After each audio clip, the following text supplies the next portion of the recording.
Welcome back to another episode of Dialing In for Helix and HX DOM Firmware 3.7. We're carrying on today with taking a look at the new additions of the Line 6 original amp models that we received.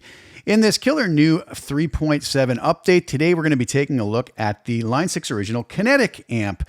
And we're going to be creating a one snapshot preset. I'm going to have a link below. This will be available at my website if you are so inclined and want to try it out for yourself and use it as a starting point or just use it as is. I also have available at the Line 6 Marketplace the full-blown Kinetic Ultimate preset, multi-snapshots, different gain levels with a full array of effects, pretty much ready to use for studio, for live. I've been really enjoying this preset and this amp model, so the links will be below to all of that.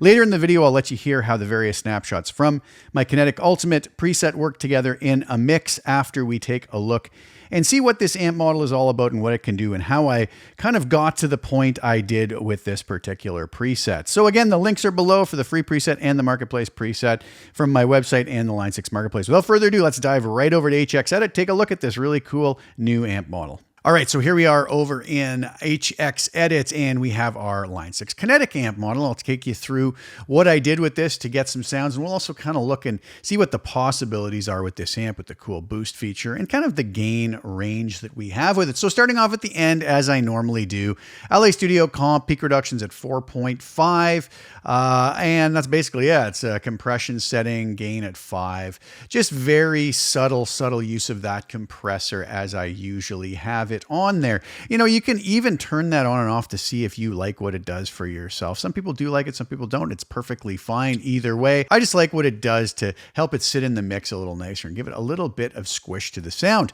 I have my parametric EQ, again, barely using it. In this case, again, only for low and high cut, but I do have it there in case I want to ever make any on the fly subtle adjustments. But I have the low cut at 100 hertz and the high cut at 10 kilohertz for this particular situation. I decided to throw a dynamic plate on there, 1.4 seconds, pre-delay of 10 milliseconds, mix of 30%. It's a great model to add a really beautiful reverb to our sound and not make it sound so dry and lifeless, shall we say. Now I also have my low and high shelf, very subtle use again, but I do like these settings here to just add that final little bit of polish to help kind of make the tone sit a little bit nicer in the mix, whether we're using it in the studio or live.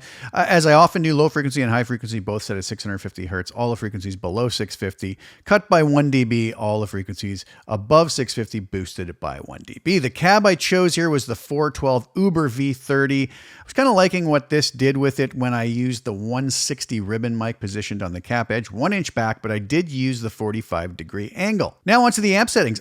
For this one here, it's kind of an edge of breakup, maybe slightly more overdrive than that, so I call this my push snapshot. Channel 1 drive at 4, bass at 6, mid at 4.9, treble at 5.5, presence at 5, channel volume at 7.5, boost is off, sag at 5, hum on, bias X at 5. So what I've done here is I've created a second snapshot called No Effects, where it's disengaged the compressor, the parametric EQ, which is just the low and high cut, and also the low and high shelf, just kept the reverb on. So what we're going to hear here is just the amp and the cab, and then we'll explore kind of the range of gain we can get out of this amp and what this boost feature does. So here I am with my trusty old Gibson SG and taking a look at what the settings are that I ended up with. Keep in mind, this doesn't have any of my sweetener tracks, my EQ blocks, or my compression, just the reverb.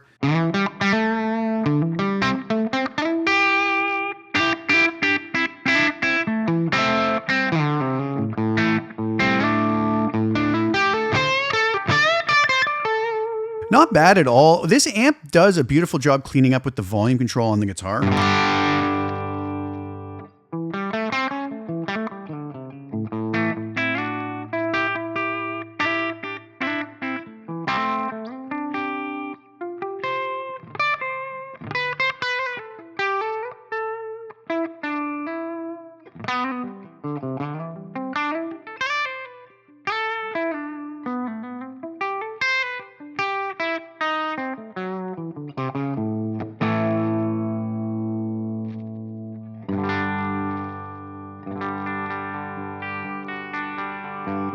All I've done there is brought the volume of the guitar back.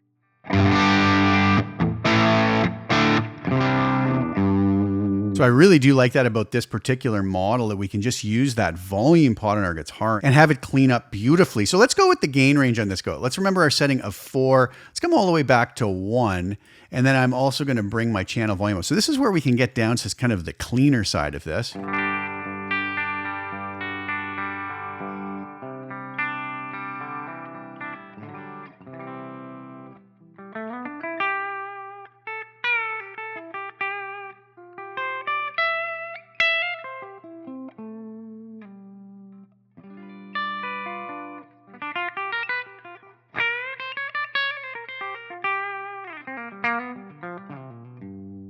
So really nice job on the clean side of things. We will bring this channel volume back to where it was. And let's go to the other extreme.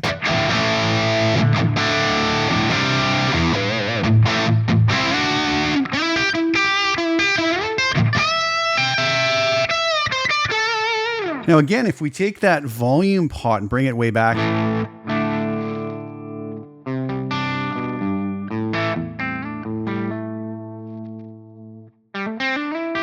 so that's that same setting, just with my volume rolled back to around 4 on the guitar.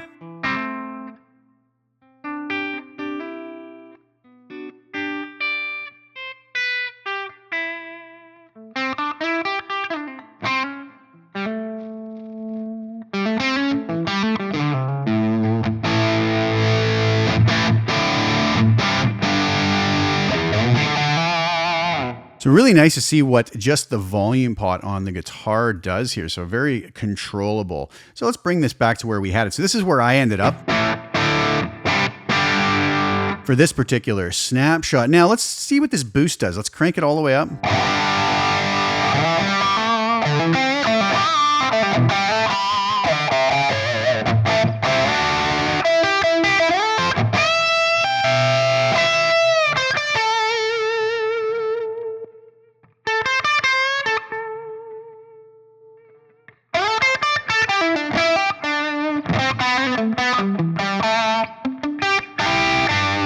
And as I've shown in other videos, again, for those who don't realize, we can just right-click this, assign it to a foot switch, come to our bypass controller, assign, and even have it sort of at minimum and maximum, right? So I could just make those kind of arbitrary settings here. And then when I go to pedal board mode, you can see I can use the foot switch to bounce between those two settings.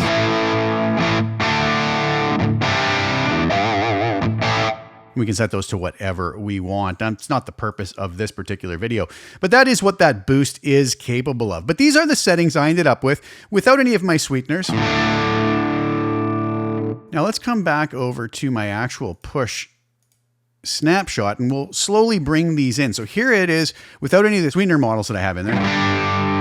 Bring that compressor in.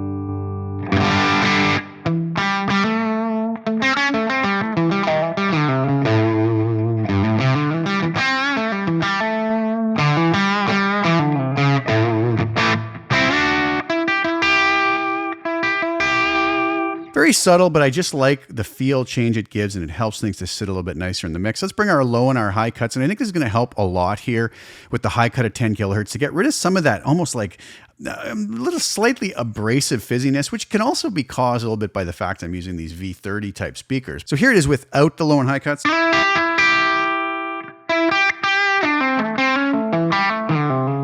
Just kind of controls that bottom a bit and gets rid of some of that maybe sizzle we wouldn't want.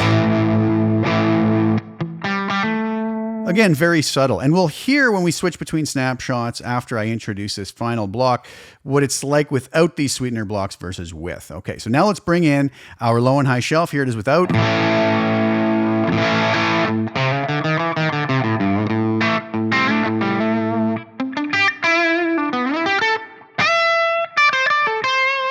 I really like this a lot better than without. So now if I go back to my snapshots, here is the same preset without any of the sweetener models that I put in. And then when I switch here, you're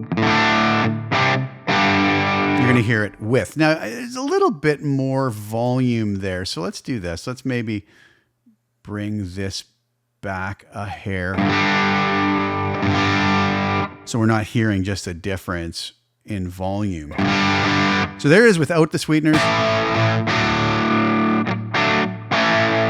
A little bit smoother, a little bit more refined, I find.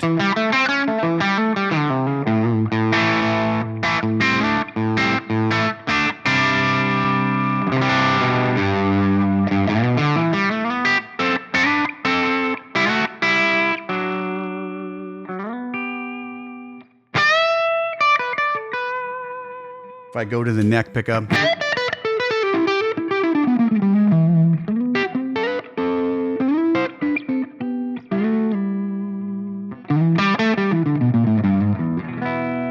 middle position.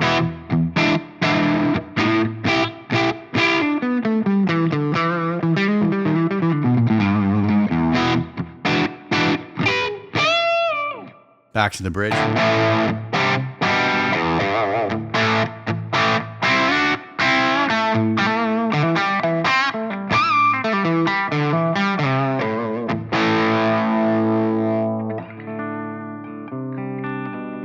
Nice and responsive to picking touch as well.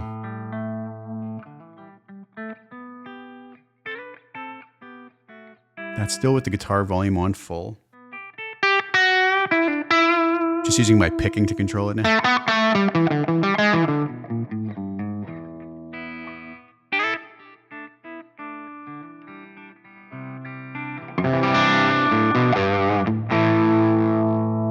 So beautiful reaction, very touch sensitive, and a wonderful amp model overall. All right, so there you have it. There is the single snapshot preset. Again, that is available at the link below at my website, but I'd like to let you hear now the full-blown Line 6 Marketplace Kinetic Ultimate preset with the various snapshots and effects used together in a full production over a rhythm section, and this is how that sounds.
There you have it. I hope you enjoyed that. Again, the links are below to both the free preset that I created today, the single snapshot one, that is available on my website, and then the full-blown Line 6 Marketplace Kinetic Ultimate preset is available at the Line 6 Marketplace, also at a link below. I hope you guys enjoy either of those if you're so inclined, and if not, I just hope you enjoyed watching the video. So thanks so much for sharing your time with me. Please like the video, share it with anybody you think would get some use or enjoyment out of watching it. Also, please subscribe to the channel. Hit the little bell notification. You get notified when I put new content out. I'll be back really soon with some more Helix and Firmware 3.7 coverage. Thanks again so much for tuning in. Ciao for now.